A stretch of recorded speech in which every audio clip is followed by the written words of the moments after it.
Buenos días, bienvenidos todos. Vamos a dar inicio a esta sesión solemne de incorporación de don José Tomás Angola Heredia a la Academia Venezolana de la Lengua. La secretaria de la Academia se servirá de informarnos del orden del día.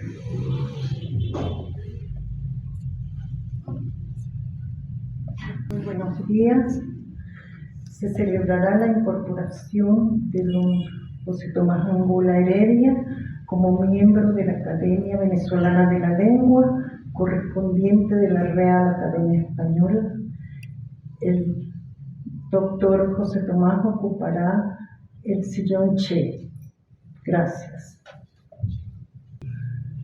Gracias, doña Rosalía. Para la Academia Venezolana de la Lengua, como para todas las academias hermanas, es un momento de gran alegría la incorporación de un nuevo numerario. De esa manera se le da continuidad a la tradición académica. Como quiere el uso académico, este acto se regirá por el siguiente orden. Primero escucharemos el discurso de incorporación de don José Tomás Angola, luego escucharemos el discurso de contestación y posteriormente procederemos a la juramentación del nuevo académico. Voy a rogar a don Luis Barrera Linares y a doña Josefa Zambrano que acompañen a don José Tomás Angola a la Cátedra de Santo Tomás.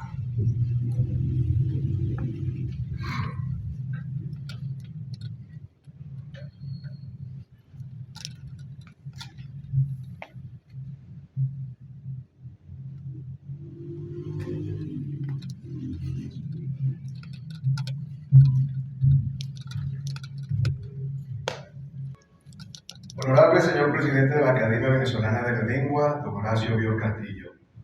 Honorables miembros de la Junta Directiva de la Corporación.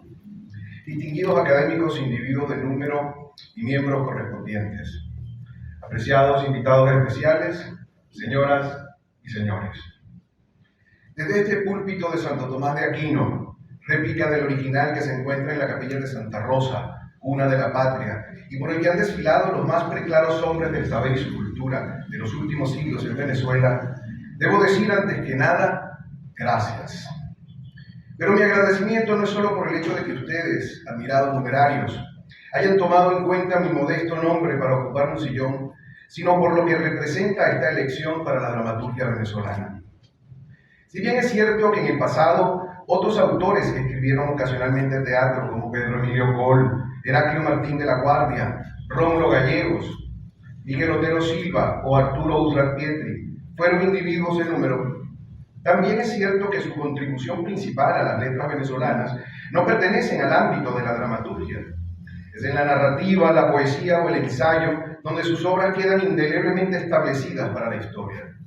Es por ello que si ya consideraba una distinción inmerecida el estar junto a ustedes, autores, investigadores, filólogos y lingüistas de mi mayor estima, el asumirme como embajador de un género con tantos oficiantes desde hace tantas décadas, me obligará a redoblar esfuerzos para honrar tamaña responsabilidad.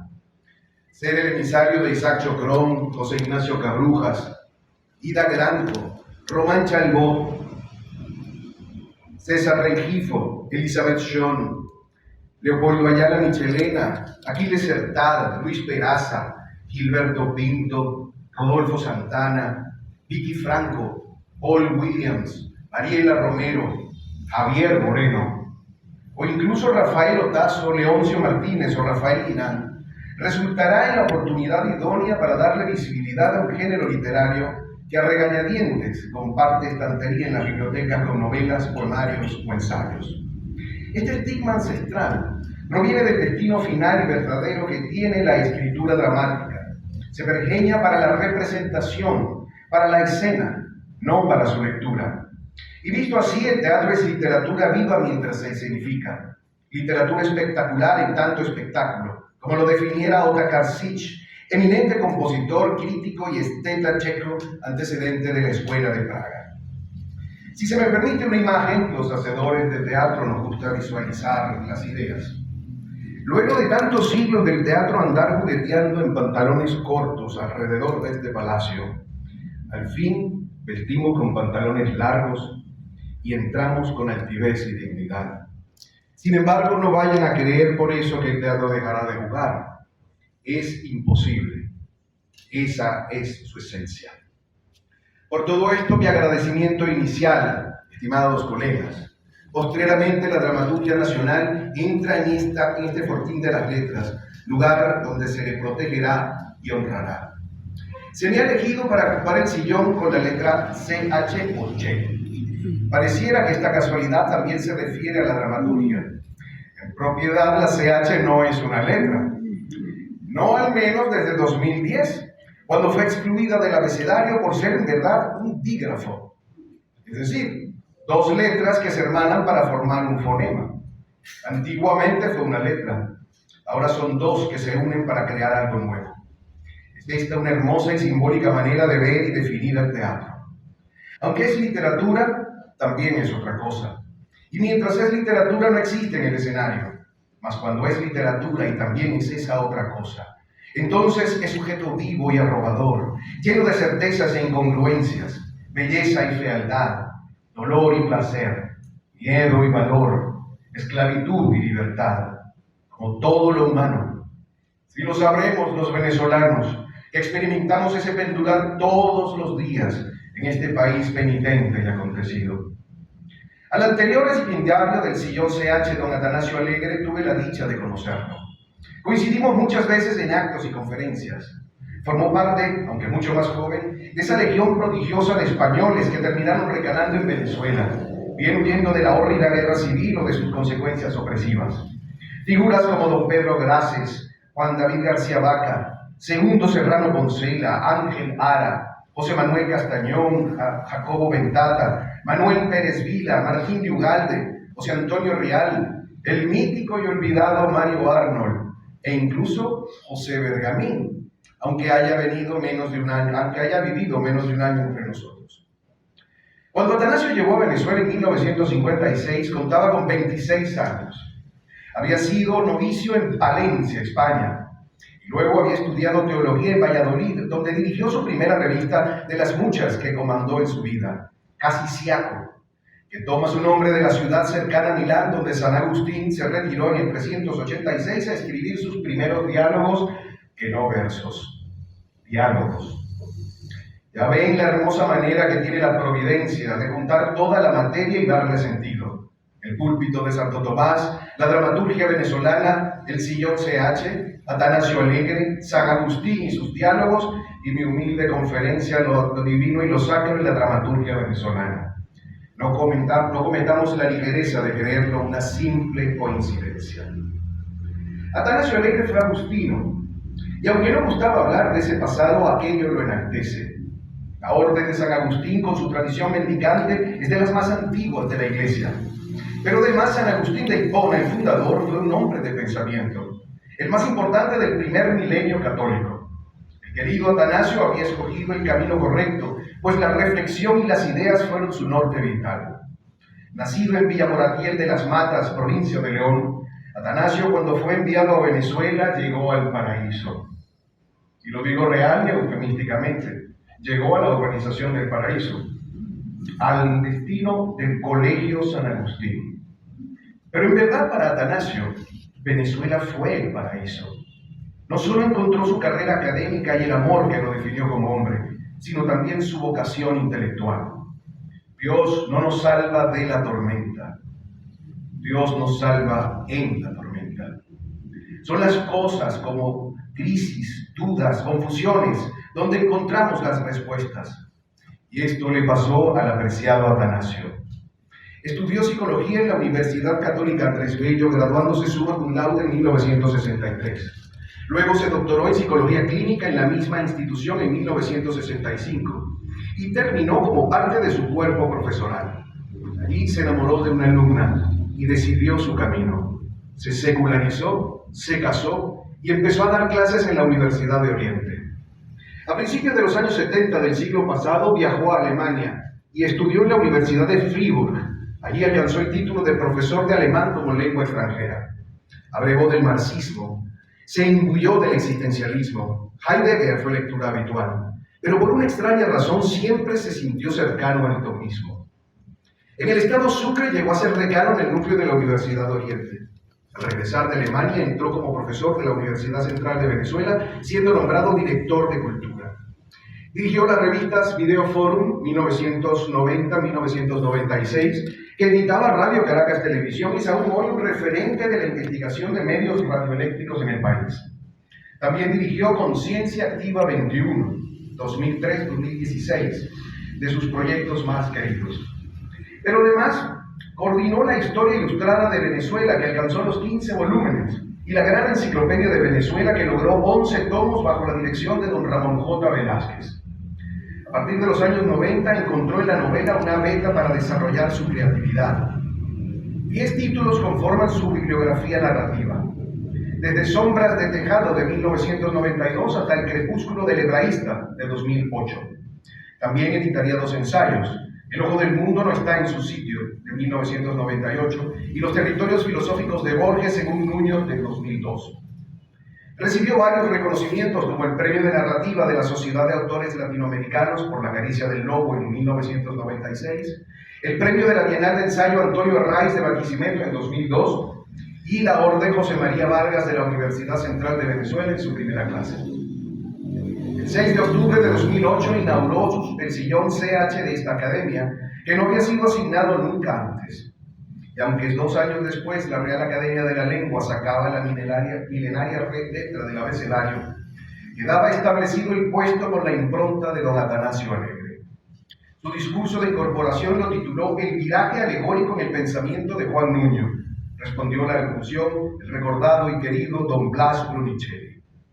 En el 2017, llevado por las condiciones del país, su deterioro político, económico, pero sobre todo intelectual y moral, Atanasio dispuso radicarse en Europa. No creo que haya sido una resolución fácil, dado el afecto tan hondo que sentía por Venezuela. Estoy convencido de que su estado de salud, que ya señalaba el inequívoco camino hacia la eternidad que todos estamos transitando, lo llevó a la decisión.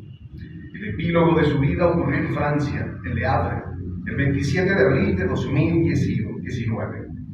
El mismo día que Ralph Waldo Emerson, en 1882, Antonio Gramsci, en 1937, o el filósofo Edmund Husserl, en 1938. Seguro Atanasio se sintió halagado con la compañía. Pero los que somos creyentes, para los que somos creyentes, esta vida material, veloz y confusa, cuando termina, en realidad comienza. Por eso en el santoral católico no es el día del nacimiento del santo cuando se celebra su fiesta, es el día de su muerte, cuando en verdad entra a la vida. Como tema de mi ponencia en esta oportunidad tan honrosa, he escogido disertar sobre lo divino y lo sacro en la dramaturgia venezolana. Y el término más difícil de precisar en este título es lo que significa ser venezolano. Desde hace muchos años, tanto en mi dramaturgia como en menor grado en mi narrativa y poesía, el concepto de venezolanidad tiene un lugar preponderante en la reflexión. Si bien es común asumir una lectura identitaria a través de los prohombres que nos forjaron republicanamente, es un recurso que termina siendo limitado, pues la venezolanidad no se puede circunscribir a un episodio histórico. De allí que aunque el libertador Simón Bolívar sea nuestro mayor ícono, ni siquiera él alcanza a definir nuestra identidad. Ese es el motivo por el cual desde Antonio Guzmán Blanco ninguno de los gobiernos promotores de la figura de Bolívar como aglutinador del gentilicio pudieron consolidarlo. Ni qué decir de la distorsión malsana y artera que emprendió la revolución en los últimos fatídicos años. Bolívar no es el fundamento de la venezolanidad, es su consecuencia más enaltecedora. Detrás de él están los basamentos de nuestra identidad, basamentos arraigados en el occidente europeo, que durante más de 3 siglos de colonia nos constituyeron como sociedad de individuos novedosos y futuribles. Uno de estos fundamentos primigenios obviamente es la lengua. la autopista hacia nuestro pensamiento. Hablamos como pensamos. El español, llamado antes castellano, modula nuestra manera de estructurar ideas. La adjetivación, herencia barroca, en tanto nutrimos nuestra expresión con más adjetivos de los que otras lenguas habitualmente usan, revela una manera de pensar y comunicarnos. Somos irremediablemente hispanos, y viene trasuntado del latín. Nuestra raíz es, pues, del Imperio Romano, y eso sigue permeando nuestra existencia miles de años después. Una de estas realidades incuestionables que llegaron con la lengua fue la religión.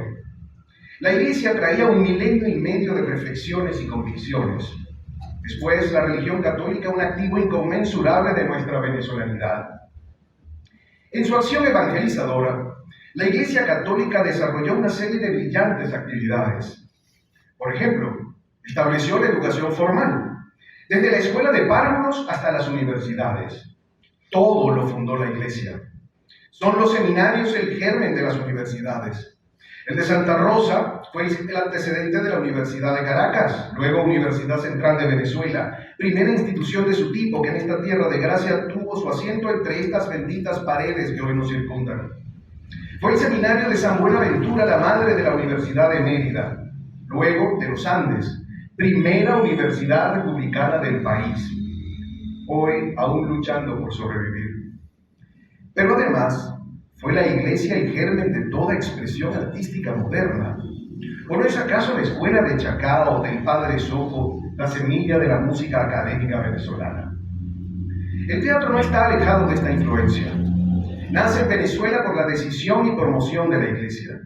Según mi admirado maestro don Leonardo Asparren Jiménez, el primer hito escénico ocurre en 1594, el 6 de julio, cuando se presentó una danza pública para celebrar el Corpus Christi.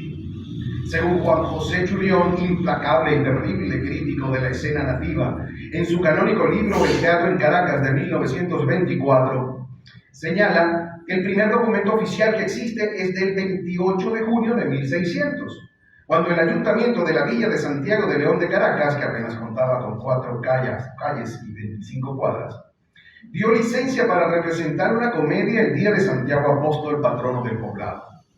Aunque en su escrito acepta que desde 1584 se representaban espectáculos con toscos candiles de grasa animal en la Plaza Mayor, lo que es hoy la muy cercana Plaza Bolívar.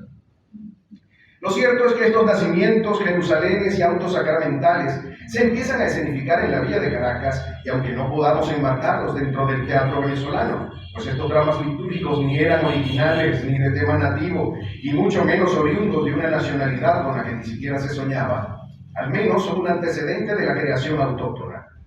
Porque habrá de decirse que si bien se estrenaron algunos de la pluma de Calderón de la Barca o Tirso de Molina, otros también fueron escritos por algún anónimo dramaturgo de oportunidad y del patio, que tradujo del latín los versículos pertinentes de la Sagrada Escritura. Como eran alegorías para la fiesta del Corpus Christi, podía obviar la prohibición que venía desde los reyes católicos de traducir al entonces castellano pasajes bíblicos o pena de herejía, prohibición confirmada por el Concilio de Trento. Recordemos que la primera Biblia católica transcrita al español y autorizada data de 1783, cuando la Inquisición lo permitió tras el edicto de Carlos III. Solo como comentario al margen, esos autos sacramentales de los siglos XVI y XVII los escribieron clérigos, porque no podemos olvidar, aunque la historia parezca extrañamente desconocerlo, que tanto Calderón de la Barca como Tirso de Molina eran curas. Naturalmente no es el lugar ni el momento para hablar del continuum colonial que significó lo divino y lo sacro en nuestra literatura dramática. Ubiquémonos simplemente a partir de 1830, cuando republicanamente podemos hablar de Venezuela. En el siglo XIX, lo poco que nos llega de la labor creadora teatral no es ajena a la impronta católica. El influjo en España de la Ilustración francesa, tan empeñada en atacar lo religioso, logró prohibir los autos sacramentales. Pero la visión de la Iglesia seguía siendo el norte moral de nuestra sociedad, al menos en lo que se escribía.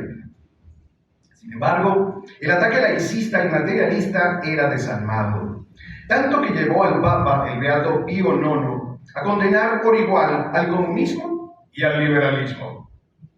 Allí está el Sílabus de 1864, que lista los errores modernos de entonces y yo diría también de ahora.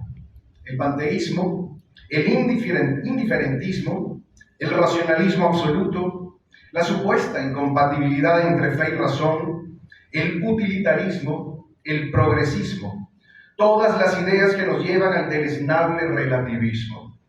160 años después, este documento sigue siendo adversado y combatido por el mundo no católico, con el argumento de que la Iglesia debe adaptarse a los tiempos. Como si la teología fuera una ideología, y no lo es. La verdad para el católico fue, es y será una verdad única, inmutable e inamovible. No está sujeto a modas, usos o costumbres, por la sencilla razón de que no es una verdad hecha por hombres. Y como anécdota, nada más, Pío IX, siendo un joven sacerdote, vivió 1 año y medio recorriendo lo que hoy es Chile, Uruguay y Argentina, integrando la primera misión apostólica enviada a América tras los procesos independentistas.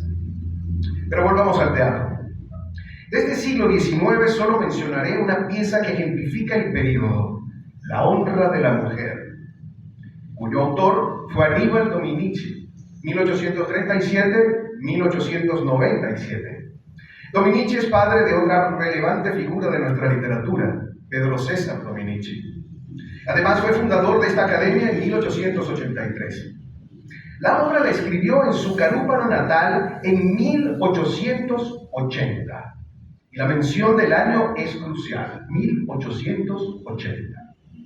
Se suele decir y repetir que estuvo influenciado por Heinrich Ibsen y sus dramas realistas y también por August Strindberg. Ambas aseveraciones son erradas y denigran de lo que logró Dominici. Ibsen estrena Casa de Muñecas en diciembre de 1879, siendo su primer drama de realismo social.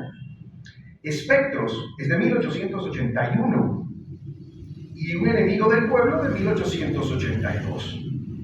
A menos que don Aníbal leyera Dano noruego y tuviera correo electrónico, jamás habría podido estar enterado de la gran revelación sociorealista de Ibsen. Con Strindberg el asunto es aún más ilógico. Strindberg, nacido en 1849, por tanto 12 años menor que Dominici, estrena Casados en 1884, La señorita Julia en 1888 y La danza macabra en 1900. No, señores. Lo que don Aníbal Dominici escribió, publicó y estrenó en su remoto Carúpano en 1880 antecede a lo que desarrollarían Ibsen y Strindberg, el drama realista, social y profundamente crítico de la situación de la mujer en el matrimonio de la época. Este abogado venezolano, hijo de Corsos, ya lo había plasmado motivado por la moral cristiana en la que él creía. Su pieza, que transcurre en La Habana en 1843, trata sobre Dolores, esposa de Félix y madre de 2 hijos. Ella es una devota cristiana y católica, pero su marido es un completo desastre. Los primeros años fueron de felicidad, sin embargo, en lo que brotó el verdadero carácter pendenciero, concupiscente y jugador, la vida se volvió un tormento. Por los diálogos entendemos que así había sido también la realidad de su madre y sus hermanos. Ella entonces parece estar obligada a pasar por lo mismo. El sacrificio, aguantar en silencio y con paciencia. Sin embargo, Dolores quiere salir de Cuba y llevarse a sus vástagos y a Vélez, que se niega a abandonar la isla. Durante toda la obra, el único consuelo de la mujer es Dios. Al final, Vélez, el marido, asesina a un amigo y atormentado se presenta ante ella. La salida es esperable. Vélez se suicidará dominado por la culpa, un colofón habitual con el que se castigaba al perverso y se liberaba a la oprimida. La mano de Dios corrigiendo la penuria de sus criaturas. El drama, aunque de corte romántico, presenta diálogos y situaciones que exponen a la sociedad de entonces. Así lo refiere el propio Dominici en el prólogo, haciendo una crítica descarnada. Cito: es innegable que el cristianismo enalteció el estado civil de la mujer. En las entrañas de una de ellas encarnó el Hijo de Dios y desde entonces fueron beatificados en el cielo todos sus afectos. el amor de hija, el amor de esposa, el amor de madre. Empero, el Evangelio es todavía letra muerta para la mayor parte de los que pueblan las sociedades modernas. Y aunque en las naciones cultas no se le encierre como antes en apartados gineseos, es lo cierto que ella es víctima muchas veces del desamor, de los descarríos y hasta de los delitos del que debe ser su protector y su amigo. Sigue atada aún a la cadena de la servidumbre antigua. Cierro cita.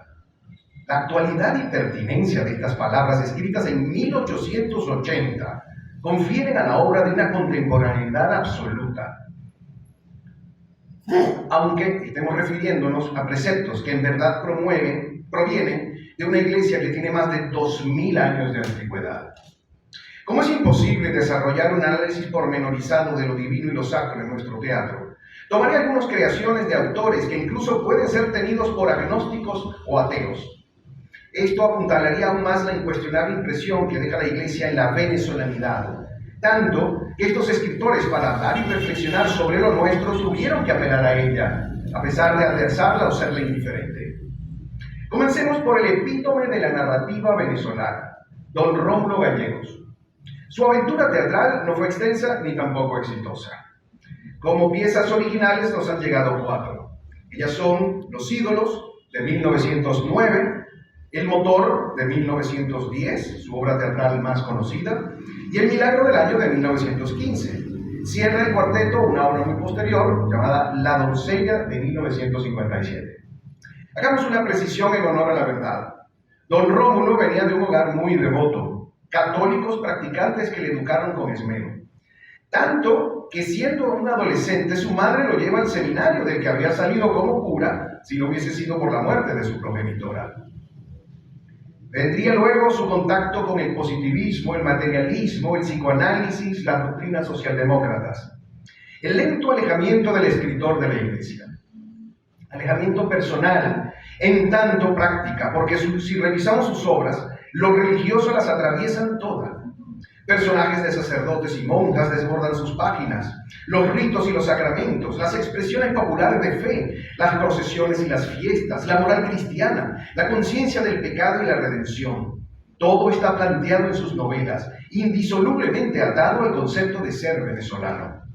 Así que, siendo audaces, podríamos decir que la dicotomía galleriana de civilización contra barbarie es una relectura sociológica de la visión teológica de bien contra mal, o cielo contra infierno. Pero y en el teatro, de las 4 obras conocidas, 3 son de tema religioso: Los ídolos y El milagro del año. Ambas tienen que ver con sacerdotes en conflictos con su fe, y La doncella es una pieza sobre Santa Juana de Arco. Tomemos solo Los ídolos, pues esta pieza está inédita y nunca ha sido estrenada, que sepamos. Una obra con un argumento que seguramente fue lo que evitó su publicación y estreno. La trama ocurre en el marco de un hospicio de mujeres donde vienen a dar a luz y a entregar a sus hijos prostitutas, jóvenes engañadas, incluso agredidas, que han quedado embarazadas. El lugar lo regentan unos sacerdotes y unas hermanas de la caridad, con la ayuda de algunos médicos. Ya este fondo es la perfecta analogía del mundo de la caída, luego de la expulsión de Adán y Eva del paraíso. El protagonista, que entra tardíamente a la historia, en la escena 11ª, es un sacerdote que ha ahorcado los hábitos, como se decía entonces. Sin embargo, recuérdese que el sacramento de la orden sacerdotal es como el del bautismo, indeleble. Imprime un carácter al alma que no puede ser retirado. Es decir, un sacerdote, habiendo tomado sus votos, no puede dejar de serlo. Lo que puede solicitar es la dispensa del estado clerical. Esa es la situación de Claudio Amaral, el protagonista.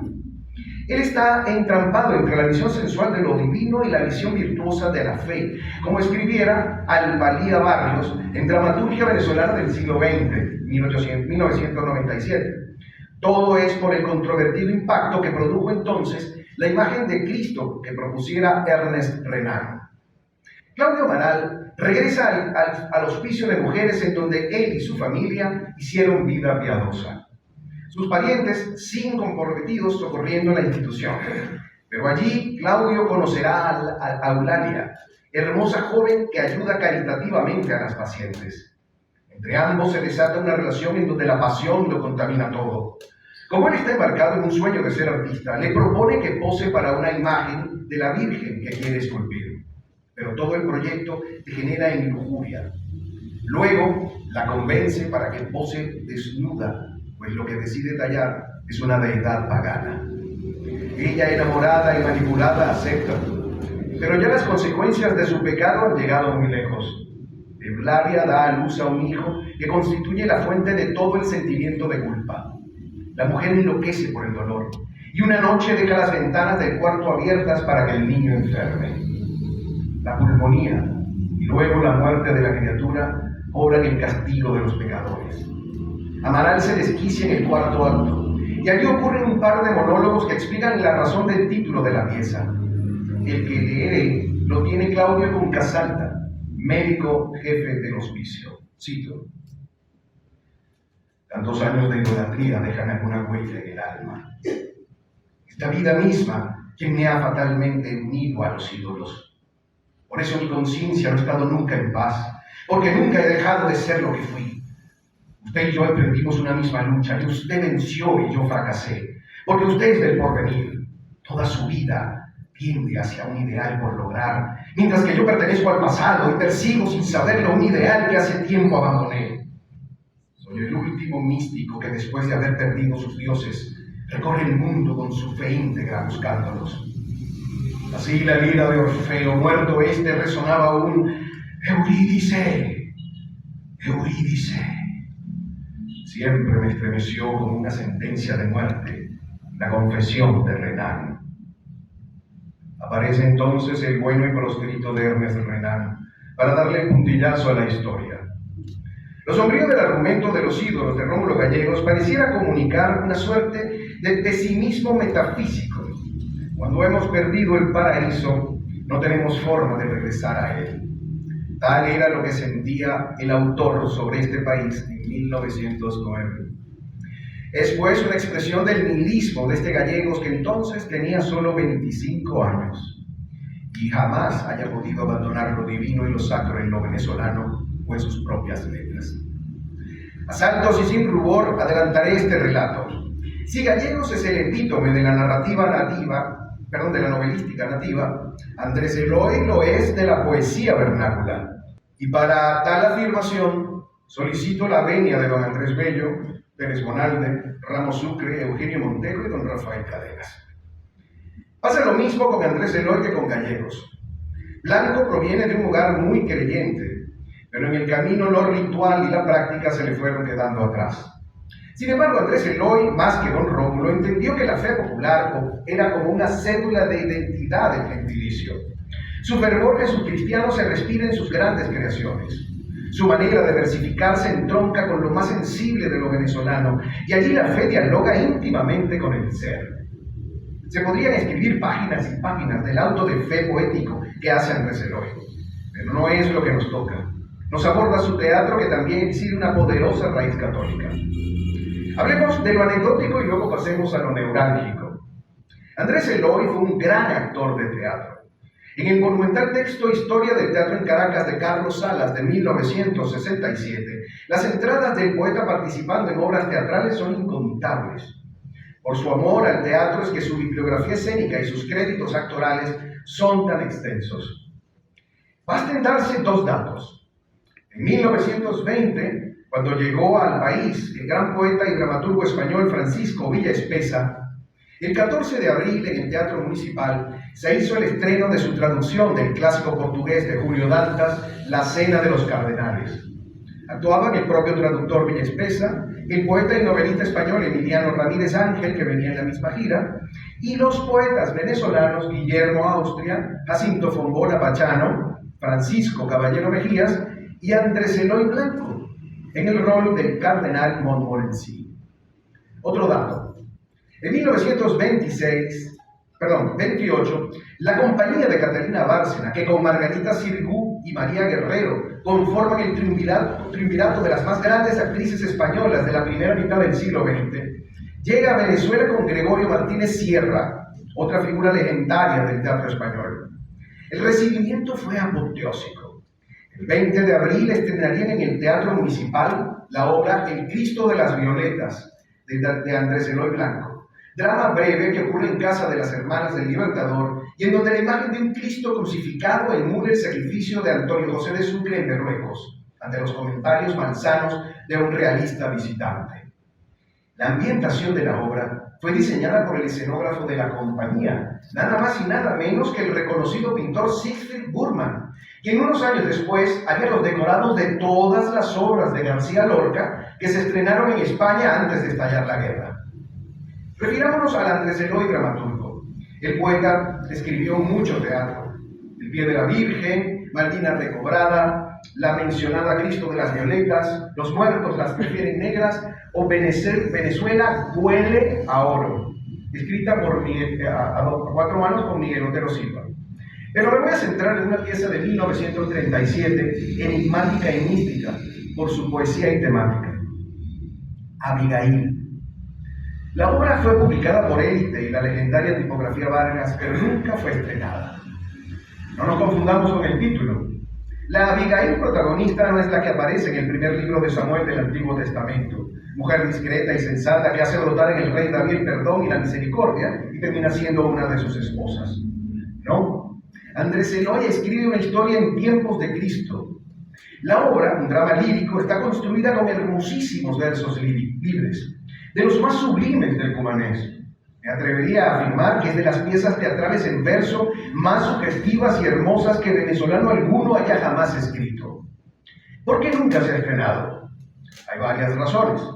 Es una obra muy extensa, más de 3 horas de escenificación participando 20 personajes. La pieza, por sus diálogos líricos, tiene muy poca acción real. Y finalmente, y quizá lo más preponderante, la obra es muy oscura y críptica. No tiene la división del teatro clásico, actos o escenas. Se separa en 3 épocas y cada una de ellas es bautizada con el nombre de un ave. Desde el comienzo, ese es el comienzo de la simbología. La primera época se titula El Fénix. Ocurre durante la vida de Jesús. Y eso lo intuimos porque el autor evade llamarlo así. Se refiere a él como el iluminado, el rabí o Emmanuel. En esta primera parte que transcurre en casa de Jairo, padre de Abigail, la joven es resucitada por el personaje que asociaremos con Jesús. La resurrección de la mujer la convierte en un ser inmortal. La segunda etapa se titula El Pelícano. Se desarrolla en un desierto donde se tiene la esperanza de construir una ciudad que sea eterna. Ahí Abigail, la resucitada, tiene el dilema entre el amor por lo fugaz y el amor por lo eterno. Si en la primera parte la figura del fénix, ser que resurge de sus cenizas, nos da la clave de la resurrección, en esta el pelícano, animal que se suele sacrificar a sí mismo para alimentar a sus crías, nos da el símbolo que procura el autor. La última etapa es la grulla, emblema de la prudencia y la vigilancia. Este segmento de la obra ocurre en una azotea donde Abigail conversa con unas amigas, pero ¡oh, sorpresa! Hablamos ahora de una época contemporánea. Según el autor, entre 1950 y el año 2000. Entonces, aparece de nuevo el iluminado y se revela el amor en su circularidad, su permanencia y la victoria después de la muerte. Obra extraña, hermosa pero arcana. En el prólogo, Andrés Eloy escribe un primer párrafo que leo, cito: El milagro es la metáfora, transmutación del agua en vino, transmutación de la realidad en realidad imaginada, conversión de la angustia en plástica, metamorfosis del entresueño a la vigilia constructiva. Y el milagro de las resurrecciones pretende ser la presencia y permanencia del Creador en la creación. Obra poderosa, fuera del concurso de la dramaturgia de entonces. ¿Qué le decía Andrés Eloy a la Venezuela de 1937? Tengamos presente la fecha. Gómez ha fallecido y el país empieza a tener de nuevo esperanza. ¿Acaso es la resurrección nacional lo que le sucede como a Abigail? Teatro poco estudiado que habilitaría una lectura más profunda y actual. Cabalgando el siglo XX pasaremos tangencialmente por don Pedro Berrueta, escritor casi condenado al ostracismo y que merecería una atención más justa. Novelista relevante en su tiempo, ganador del Premio Nacional y el Municipal de Literatura. Incursionó en el teatro con fortuna dispar. Escribió al menos 7 obras, pero dos de ellas entran en el análisis de este trabajo. Jonás, basada en la historia bíblica que intenta hacer una advertencia sobre el fanatismo religioso, y La pecadora no arrepentida, que estrenaría Marcos Reyes Andrade en el Teatro UCAP y trata sobre María Magdalena. Ya ven, al menos dos de sus piezas tocan temas religiosos, igual algunas de sus novelas y cuentos. Y es curioso, porque Berrueta no fue un hombre cercano a la iglesia, más bien fue un libre pensador que la criticó. Y llegamos a Lee Lasser, mejor conocido como Alejandro Lasser, nom de plume, dramaturgo, novelista, ensayista de los destacados del siglo XX. La primera obra de teatro de autor venezolano que leí en mi vida fue su Catón y Pilato. Me unió lazos de amistad con él. Tenía yo 15 años en esa época y estudiaba humanidades en el Colegio La Salle de la Colina. Mi profesor de literatura era Filemón Martín, que venía de la crisis de la Universidad Católica en 1972. Y me la presentó. Así nací entonces al teatro. Luego, a mediados de la década del 90 del siglo pasado, siendo un joven imberbe, entré al Círculo de Escritores de Venezuela de la mano de queridos maestros y guías como Luis Beltrán Mago, Alejo Urdaneta, Eduardo Casanova y don Oscar Zambrano Urdaneta. Y tuve la fortuna de conocerlo. Alejandro Lasser era entonces un hombre cercano a los 80 años, pero desde esa época hasta cuando murió en 2014, tuvo la deferencia y la bondad de recibirme como su pupilo. Fueron más de 20 años de encuentros mensuales, de leer los textos, de dialogar y aprender. Esa pieza mencionada, Catón y Pilato, es una obra que tuvo 3 versiones a lo largo de las décadas.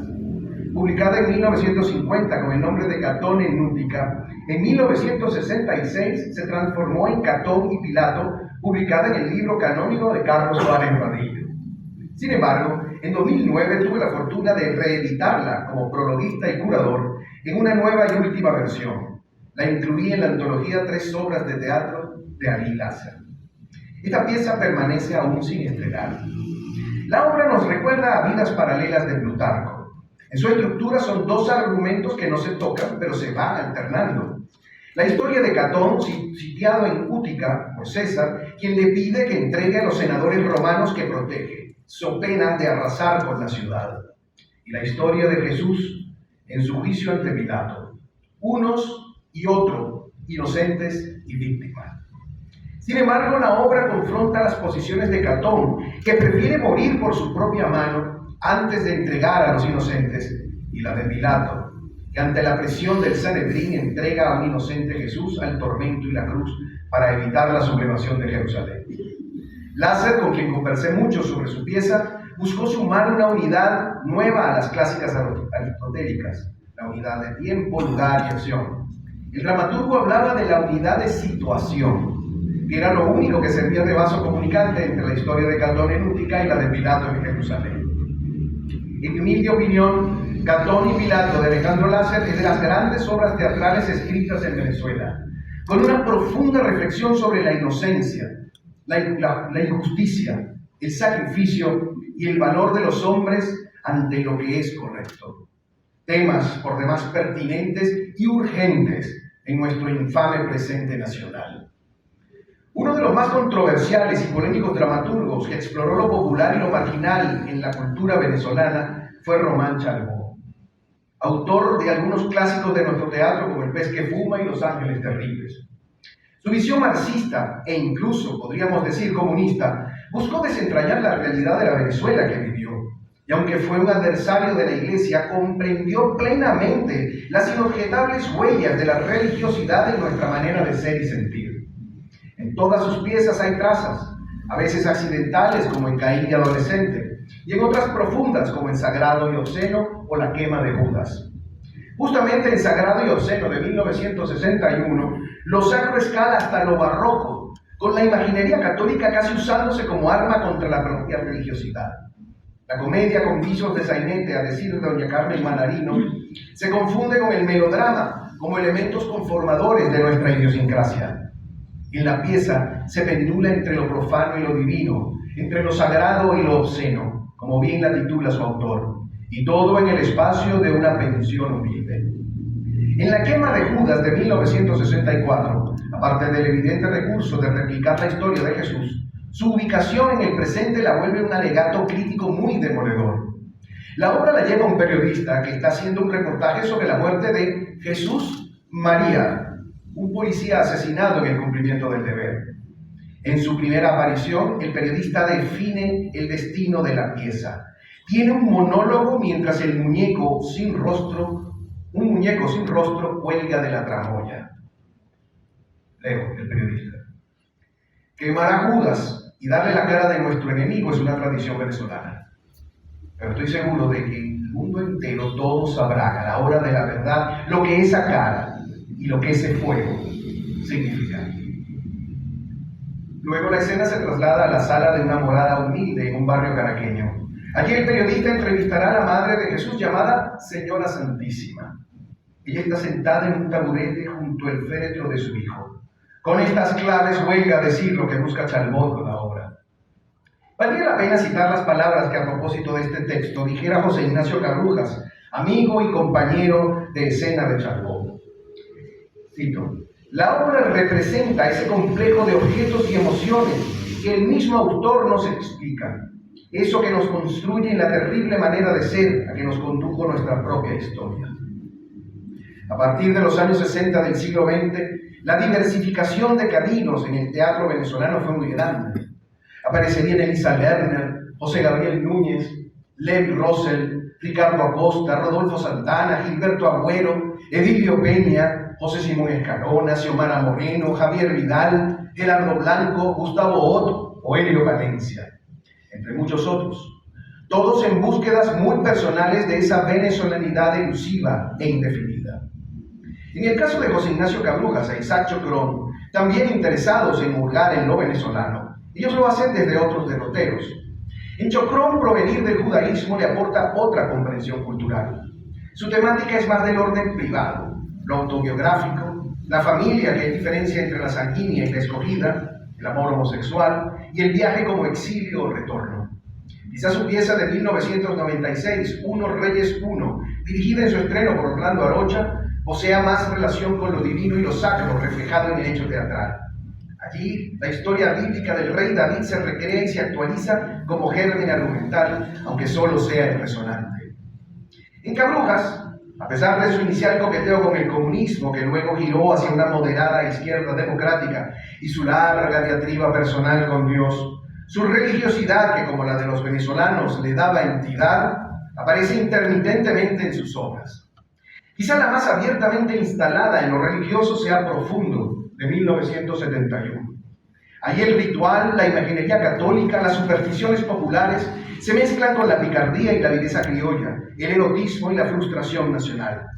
En Profundo, Cabrujas pareciera decir que toda fe está destinada al infortunio y al desengaño, como luego sostendría de las ideologías en El día que me quieras. En las últimas décadas del siglo XX y las primeras del XXI, la creación dramatúrgica no ha dejado de preguntarse quiénes somos. Un caso particular lo configura Alicia Álamo Bartolomé, actriz, gerente cultural, arquitecta, periodista, profesora universitaria, pero por sobre todo mujer de firmes convicciones católicas. En 1985 escribió Juan de la Noche, que le deparó el premio Aveprote de ese año. Es la figura de San Juan de la Cruz, durante su tiempo encarcelado, el centro de la pieza, que le significó un gran reconocimiento a Omar Gonzalo. Otra autora con un texto que abreva de lo divino es Elizabeth Irausquín de Postariano. Cirujano plástico que, ya consolidada en la medicina, decidió regresar a la Universidad Central a estudiar artes. Allí, acunada por Nicolás Curiel y luego por José Gabriel Núñez, empezó a desarrollar su pasión creativa. Dramaturga, poetista, diseñadora de vestuario, he estado cerca de Elizabeth. En 2016 tuve el honor y la dicha de estrenarle como director y actor la obra La favorita del rey en la Concha Acústica de Bellomonte. La pieza se inspiraba en los libros bíblicos de Reyes y Crónicas, donde se relata la vida del rey Salomón, pero también en el Eclesiastés, Proverbios, Cantar de los Cantares y Sabiduría. El argumento hacía foco en la relación entre el rey y Maquida, la reina de Saba. Planteaba la caída de Salomón, que por ego y lujuria desafiaba a Dios. El templo de Jerusalén no lo había construido para alabar a Yahvé, sino por vanidad. De allí que su castigo sería la división del reino y las penurias que por centurias padecieron los israelitas. Para ese momento de Venezuela, la obra fue una alegoría recriminadora. Ni el tiempo ni la paciencia de ustedes alcanzarían para seguir revelando tantas piezas y autores que buscando retratar el alma del venezolano apelan a lo trascendente y eterno. Y no todo, obviamente, tiene que ver con la Iglesia Católica. Escritores venezolanos de otras creencias, como Johnny Gablowski, dramaturgo, novelista, poeta y psicólogo clínico, desde su tradición judía intenta entender lo que significa esta americanidad. Así lo hacen obras como Dios al otro lado del mar, en 2015, donde un Cristóbal Colón, asumido como judío por el autor, se despide de su amada Beatriz, ambos escondidos de la conversión forzada según el edicto de los Reyes Católicos. El 3 de agosto de 1492, Colón zarpará, aunque no sabe realmente su destino. Cree que hallará la tierra prometida, encontrará a Dios y allí los judíos podrán ser felices. La obra mezcla español en los diálogos y hebreo en las oraciones que se rezan. De Gablowski también citaré El Reto, pieza de 2017, que aunque transcurre en una oficina contemporánea muy latinoamericana, en realidad propone una metáfora sobre la caída del paraíso, el libre albedrío y la incapacidad del hombre de alejarse de Dios, a menos que acepte la consecuencia. Obra compleja en donde un ejecutivo Adán trabaja codo a codo con Lucio, que entendemos es Lucifer. Dios, el jefe supremo, no aparece. Tiene su despacho en uno de los pisos de arriba. Obra densa filosóficamente y también con grandes dilemas a lo psicológico. Y para no alargarme más, mencionaré finalmente a un dramaturgo de celebrada obra, Edilio Peña, autor entre otros dramas de El Círculo, Resistencia o Los pájaros se van con la muerte. En su obra Hambre en el Trópico, de 2021, un padre y un hijo deambulan por una Venezuela apocalíptica, tratando de comer en los basureros de los restaurantes. Mientras lo hacen, disertan sobre revolución, ideología, burocracia, dictadura y, por supuesto, religión e iglesia. La pieza es cruel y aterradora. En el último basurero consiguen a 12 cadáveres sentados para cenar. La simbología se intensifica. Un ángel sobrevuela el lugar y espanta con sus alas a los amuros. Los personajes proponen comerse a los muertos, porque eso hizo Cristo, dio su carne para los hambrientos. En un momento de este drama surreal y absurdo, pero no por ello menos doloroso, un funcionario le entrega su celular a uno de los muertos. Leo, cadáver 1. Buenas tardes. ¿No puedo hablar con Dios, por favor? Soy alguien que una vez existió en el Edén. Mis padres nacieron en el paraíso. Soy el fruto trágico de la creación de Dios. Solo quiero la compasión de su poder divino, porque el calvario que se ha prolongado demasiado tiempo en esta dictadura. Gracias. Cuelga. El funcionario. ¿Qué le dijeron? Cadáver 1. Que estaba ocupado, hablando con la humanidad entera, con los vivos y con los muertos. Que vuelva a llamarlo el próximo siglo a esta misma hora. Él esperará mi llamada. De todas maneras, le dejé un mensaje de voz. Funcionario, bueno, por lo menos tiene esperanza. Cadáver 1. No sé. Cuando uno está a punto de convertirse en polvo, pierde toda esperanza. ¿Por qué terminar esta disertación sobre lo divino y lo sacro en la dramaturgia venezolana con una nota tan desalentadora? Pues por la sencilla razón de que si no existiese fe y esperanza, este mundo sería insoportable. Preguntaba Sverdiakov en Los hermanos Karamazov de Dostoyevsky, secundando a su hermano Iván: ¿qué va a ser del hombre sin Dios y sin la otra vida? ¿Quiere eso decir que ahora todo está permitido? ¿Que uno puede hacer cualquier cosa? Gilbert K. Chesterton sostenía que cuando dejábamos de creer en Dios, creíamos en cualquier cosa. Esta característica definitoria, la esperanza en la verdad, el bien y lo correcto, fue sembrada en nuestro inconsciente colectivo por obra y gracia de la Iglesia. Allí nos da entidad aún incluso no seamos creyentes. Eso pasa en el teatro venezolano. Cuando se quiere reflejar en el espejo para reconocerse, uno de los primeros rasgos que se revelan es el fervor. Esa es la razón histórica para que cada vez que han querido destruir el ánima del venezolano, busquen siempre destruir su fe. Pero ahí está nuestra dramaturgia, incluso la escrita por los no creyentes, para intentar elevar las claves de nuestra venezolanidad y nunca permitir que nos perdamos. En la dramaturgia nativa, como en el resto de la literatura, tenemos la bitácora que ha recorrido nuestro gentilicio desde que hubo conciencia de él. No surgimos de la nada en 1830, no fuimos un antojo, una malcriadez, una ocurrencia. Fuimos el resultado maravilloso del plan de la providencia, como cada uno de nosotros lo es. Por ello, es menester que yo agradezca en un día tan especial como hoy a mis padres y a mi familia, porque son ellos los que transmitieron en mí la gracia de la fe. Y también debo agradecer al ángel de la guarda, que me cuida de todos mis demonios, mi esposa. Ante los enormes dilemas y tribulaciones que nos tocarán enfrentar en el futuro inmediato, muchos, seguramente no lo dudo, dolorosos e infaustos, solo puedo bendecir esta venezolanidad que nos hermana y que debemos proteger y honrar con legalidad, cultura, civilidad, pero sobre todo misericordia. Dios guarde a Venezuela. Señoras, señores, gracias.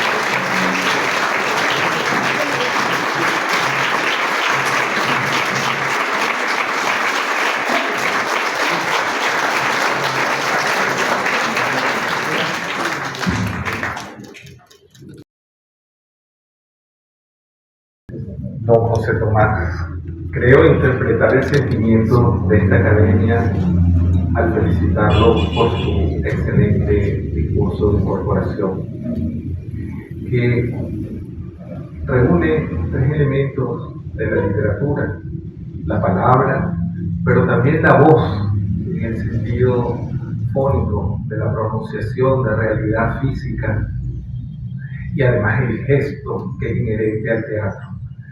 Así que, en nombre de la academia, lo felicito. Y en el mío le agradezco profundamente su hermosa intervención y ese recuerdo a la fe que tantos venezolanos compartimos.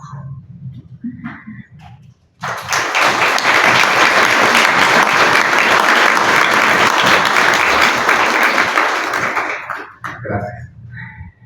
El discurso de contestación le corresponde a don Leonardo Asparre Jiménez, individuo de número de nuestra corporación, experto en teatro, como bien sabemos.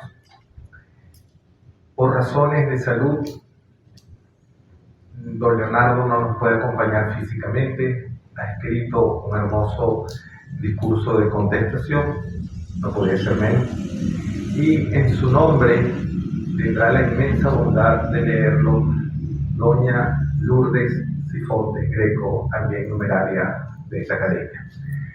Ruego a doña Lucía Fraca y a don César Villegas que por favor acompañen a doña Lourdes a la Cátedra de Santo Tomás.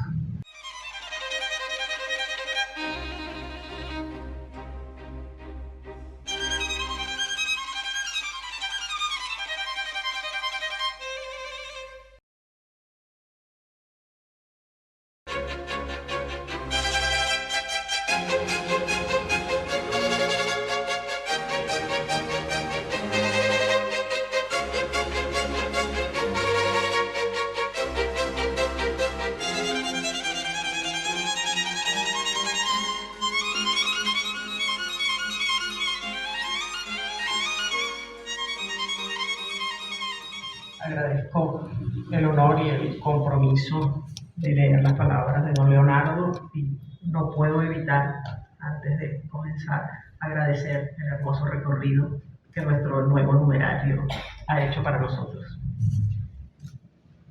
Procedo entonces a la lectura de la contestación de don Leonardo Suárez Jiménez a don José Tomás Angola por su incorporación a la Academia Venezolana de la Lengua. Honorable presidente y demás miembros de la Junta Directiva de nuestra corporación, apreciados individuos de número y miembros correspondientes, distinguidos invitados especiales, señoras y señores.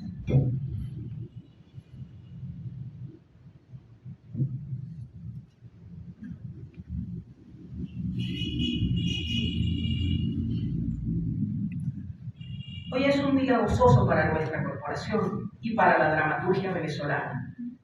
La incorporación de un nuevo individuo de número es muestra de la vocación renovadora de nuestra corporación.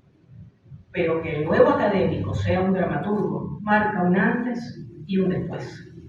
Y debo insistir en esto, porque la incorporación de don José Tomás Angola es el merecido reconocimiento a nuestra dramaturgia que, bicentenaria, ha tenido una presencia fundamental y viva en la vida y en la cultura de los venezolanos. No es el momento para revisar en detalle esa presencia histórica, pero no puedo abstenerme de referirme a la ausencia hasta hoy entre nosotros de nuestros dramaturgos y, al mismo tiempo, de congratularme porque nuestra corporación es consciente de la importancia de su renovación y ampliación. Es así porque esta casa siempre ha sido el hogar de la excelencia y del compromiso con la cultura y el alma de nuestro país.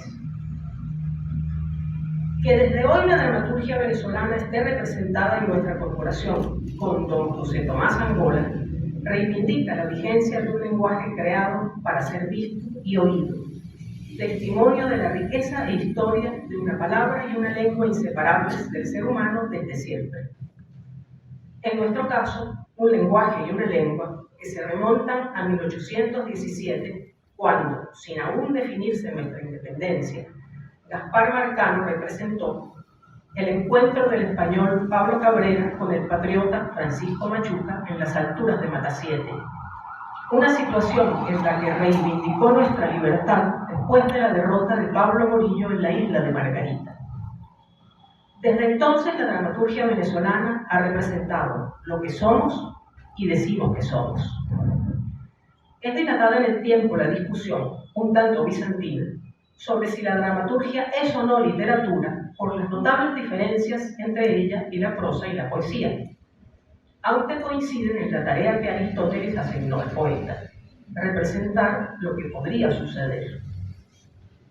El drama, el relato y la poesía son palabra viva, nadie podría dudarlo, pero la palabra del drama es singular porque es creada para ser vista y oída, no leída, y es una palabra central y vital en cualquier idioma y lengua, sea el de Calderón de la Barca o el de Molière, el de Luigi Pirandello o el de Anton Chekhov, el de Esquilo o el de Shakespeare, el de nuestros Julio Planchard y Pedro César Dominici. Aunque desafortunadamente pareciera no sentir ni asumir a nuestros dramaturgos como merecen, sean Heraclio Marín de la Guardia y Adolfo Briceño Picón en el siglo XIX. Por eso, en los aún albores de nuestro siglo XXI, la incorporación de don José Tomás Angola a nuestra corporación afirma una visión renovadora y vanguardista. No intento decir que en nuestra corporación no haya habido dramaturgos, los ha habido, aunque su incorporación y permanencia no fue por tales, como bien lo ha dicho nuestro nuevo individuo de número. Son los casos, por ejemplo, de don Rómulo Gallegos y don Arturo Bucarpiete, fundamentales en la modernización de nuestra dramaturgia y a quienes muy casualmente recordamos por sus obras dramáticas. Con don José Tomás Angola ocurre, curiosamente, lo contrario. Es reconocido como uno de los más importantes dramaturgos de las nuevas generaciones de este siglo doloroso y expectante. Pero su obra de escritor trasciende esa consideración. Se expresa con igual propiedad en teatro, crítica, narrativa y poesía. También es director y actor. Su producción teatral se caracteriza por la diversidad y disparidad de sus fábulas y por la presencia recurrente de Dios y la muerte, la historia cinética y la crítica política, la realidad y la ficción. En 2001 obtuvo el premio de cuentos del Diario El Nacional y el Municipal de Caracas de Teatro. Además, una mención en el 7º Certamen Internacional de Teatro Breve en 2004 de la Fundación Requena Arrabal de Valencia, en España. En narrativa, Esa noche llamada muerte, 2013, y La mirada del suicida al caer y otros relatos, 2016, son importantes y significativos de su visión dramática y por el dominio de un lenguaje preciso y poderoso, a ratos lacerante. En poesía, su libro Sin freno concebido, 2002-2004, recibió de don Oscar Zambrano Urdaneta esta opinión. Cito: este poemario es una calle desdibujada por el humo, envenenada por el monóxido de carbono, hacia la que dirige su mirada interrogante y cuestionadora la sensibilidad y el talento creador de José Tomás Angola Heredia, voz original y profunda de nuestra nueva poesía. Fin de la cita. Hoy se nos ha hecho presente esa voz profunda, con la excelente exposición que don José Tomás Angola nos ha hecho de un asunto poco o nada considerado de nuestra dramaturgia. José Tomás nos ha revelado un mundo dramático y espiritual muy presente en nosotros, de diversas formas, sin duda. Hemos oído una disertación personal y erudita sobre un tema poco o nada tratado: lo divino y lo sacro en la dramaturgia venezolana, en estrecha comunión con nuestra identidad venezolana. Además, reivindica el rol de la Iglesia en la construcción de la nación y de nuestra venezolanidad. Por esto, don José Tomás Angola se nos ha presentado como un hombre comprometido con una visión del mundo y del arte teatral. La temática de su disertación debería interesar a algún investigador e incluso a los artistas de teatro para comprender la profundidad de los dramas que representan. Con un lenguaje claro, sin preciosismos especializados, nos ha presentado una selección de dramaturgos venezolanos, algunos olvidados o relegados, que han representado dramas importantes por su contenido y por su teatralidad. Y en esto, la disertación que acabamos de oír comprende bien las relaciones entre drama y teatro, es decir, entre acción y verla. Por ello, don José Tomás Angola hace, no sé si es consciente de ello, un aporte sin antecedentes en los estudios del arte teatral venezolano.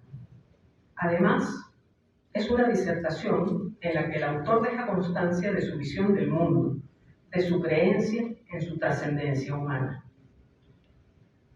Los autores seleccionados han sido con un propósito evidente, porque muchos más dramaturgos venezolanos tienen en sus dramas conflictos religiosos, específicamente católicos.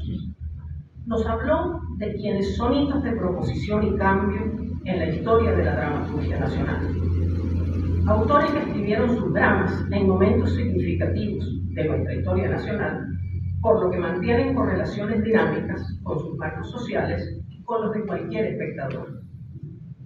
Autores que escribieron dramas teatrales en el sentido más significativo de la expresión. Crearon acciones para que fueran vistas. En el catolicismo empleamos una expresión para tener conciencia de nuestra transitoriedad. En este valle de lágrimas, muy parecida a Por el dolor a la sabiduría de Esquilo, a quien algunos eruditos consideran monoteísta. En uno de sus textos, don José Tomás Angola se refiere a su yo dramatúrgico y a sus relaciones con su entorno, que coincide con esa visión del ser humano. Cito: siempre me ha seducido explorar las fronteras entre la ficción y la realidad, entre lo que es verdad y lo que es mentira, entre lo que es real y lo que es falso, entre lo que soñamos y lo que padecemos, entre lo que existe y lo que no. Ese profundo abismo entre el yo y la vida, Honduras que es terriblemente cercana. Fin de la cita. Bienvenido sea, don José Tomás. Su presencia y compañerismo nos enriquecerán a todos al ampliarnos las perspectivas de la cultura y las letras venezolanas. Muchas gracias.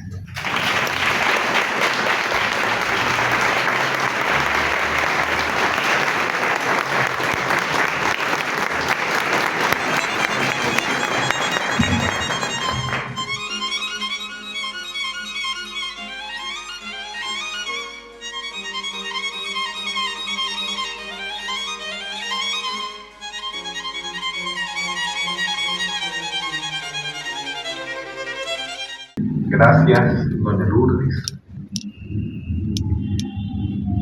Ahora procederemos a la juramentación. Para no incomodar a la vicepresidenta y a la secretaria de la Academia, el presidente de la Academia Venezolana de la Lengua acompañará al nuevo numerario hasta el estrado para su ornamentación.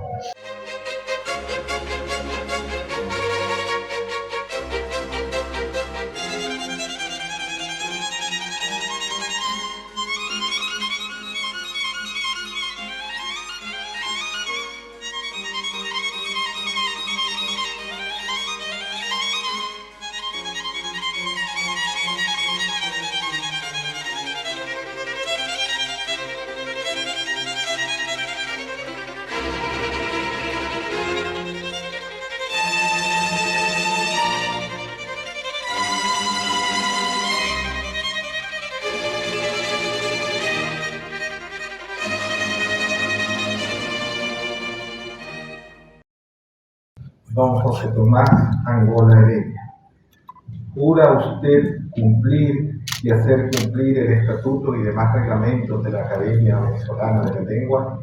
Lo juro. Si fuese así, que Dios y la patria se lo recompensen, y si no, que se lo dejen.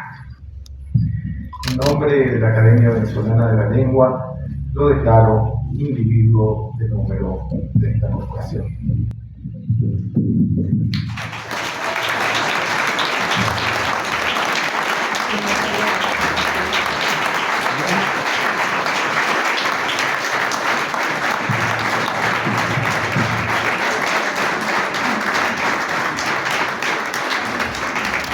Como constancia de esto, le entregaremos la entrega de la medalla de la Academia.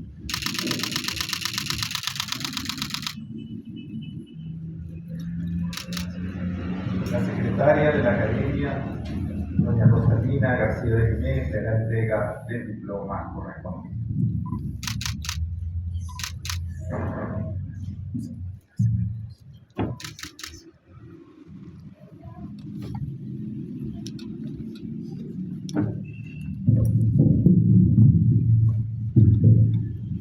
Quiero agradecer una vez más a don José Tomás su excelente discurso, a doña Lourdes por el apoyo que nos ha prestado para leer el discurso escrito por don Leonardo Sarri Jiménez, a los académicos que bondadosamente han acompañado a los oradores a la cátedra, y a todos ustedes por su presencia. Saludo a los representantes de la Academia Nacional de la Historia, su directora, y de la Academia Nacional de Ciencias Políticas y Sociales, y también de la Academia Nacional de Medicina, aunque ha tenido que retirarse. Antes de concluir el acto, en nombre de don José Tomás y de su familia, los invito a un pequeño refrigerio que ellos van a ofrecer en el pasillo frente a la Academia. Le pregunto a la secretaria si hemos cumplido el objeto de esta sesión. Señor presidente, se ha cumplido el objeto de la sesión. Buen día.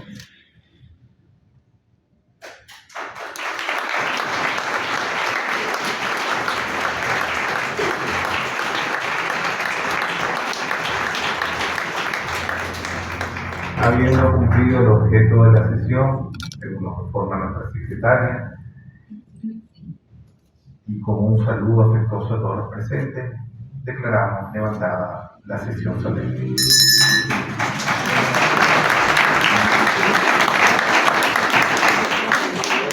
Se puede académicos acercarse al Estado para las fotos oficiales.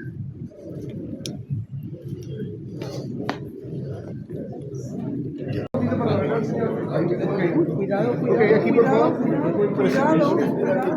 Aquí, por favor. Aquí.